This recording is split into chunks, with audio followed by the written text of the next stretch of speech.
video kali ini saya akan menjawab pertanyaan dari tugas belajar di luar kelas hari kedua. Soal pertama adalah apa pengertian individual system?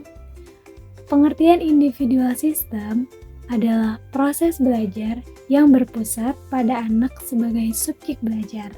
Nah, soal nomor 2, mengapa pendekatan yang dilakukan harus individual system? Pendekatan yang harus dilakukan harus sesuai dengan masing-masing anak. Nah, soal nomor 3, apa tujuan yang ingin dicapai dengan melakukan pendekatan secara individual system? Nah, tujuan dari individual system, tujuan pembelajarannya agar proses belajar dapat dilakukan secara bertahap atau small step system. Nah, soal nomor 4, di Bimba, guru dan murid memiliki peran masing-masing. Sebutkan apa peran guru dan murid. Nah, yang pertama, peran guru adalah orang yang memberikan motivasi, semangat, dorongan, dan ilmu kepada murid, terutama untuk memberikan dorongan supaya murid mempunyai ketertarikan dalam belajar. Nah, sedangkan peran murid adalah murid sebagai subjek. Soal nomor 5, apa perbedaan metode individual system dengan classical system? Nah, jika metode klasikal sistem yaitu memberikan bahan ajar saja, sedangkan metode individual system memberikan bahan ajar dengan cara pendekatan dengan murid sehingga dapat mencapai tujuan pembelajaran. Nah, soal nomor 6, bagaimana cara yang dilakukan motivator agar dapat melakukan pendekatan secara individual system? Cara yang dilakukan ialah lakukan pendekatan yang berbeda sesuai dengan karakter dan kesukaan masing-masing anak. Soal nomor 7, apa dampak yang terjadi bila pendekatan dilakukan secara individual system? Tentu saja, anak akan merasa lebih tertarik dengan pembelajaran. Nah, soal nomor 8, apa dampak yang terjadi bila pendekatan dilakukan secara classical system? Maka anak akan mudah bosan dan tidak ingin belajar karena tidak adanya daya tarik. Soal nomor 1, apa pengertian dari variation skill?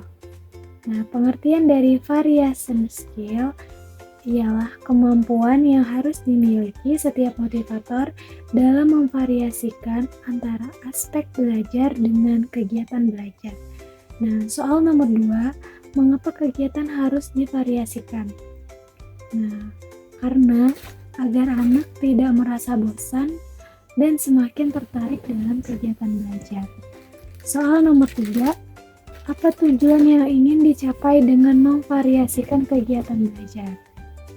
Nah, tujuan yang ingin dicapai ialah agar anak tidak merasa bosan, semakin tertarik, dan bersemangat, tentu antusias dalam kegiatan belajar. Soal keempat, sebutkan 3 aspek belajar.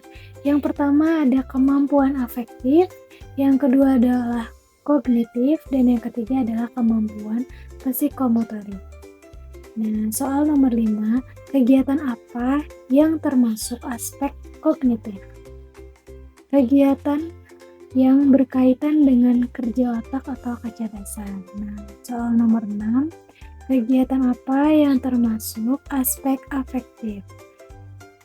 Kegiatan yang berkaitan dengan hati dan perasaan berupa suka atau tidak suka, senang atau tidak senang. Soal nomor 7, kegiatan apa yang termasuk aspek psikomotorik?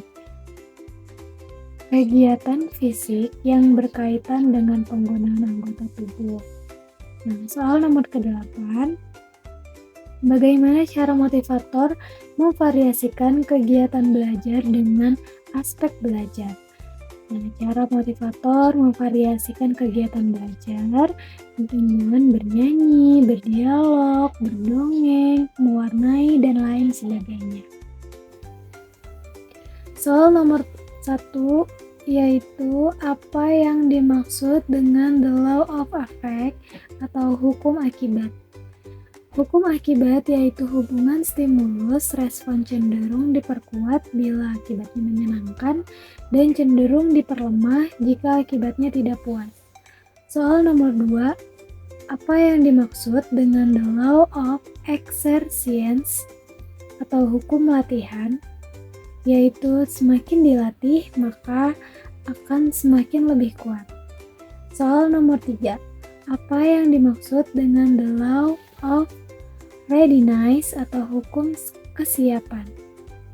Hukum kesiapan ialah menjelaskan tentang kesiapan individu untuk melakukan suatu perbuatan. Cukup sekian dan terima kasih. Mohon maaf apabila ada salah kata atau salah penyampaian yang saya sampaikan. Wassalamualaikum warahmatullahi wabarakatuh.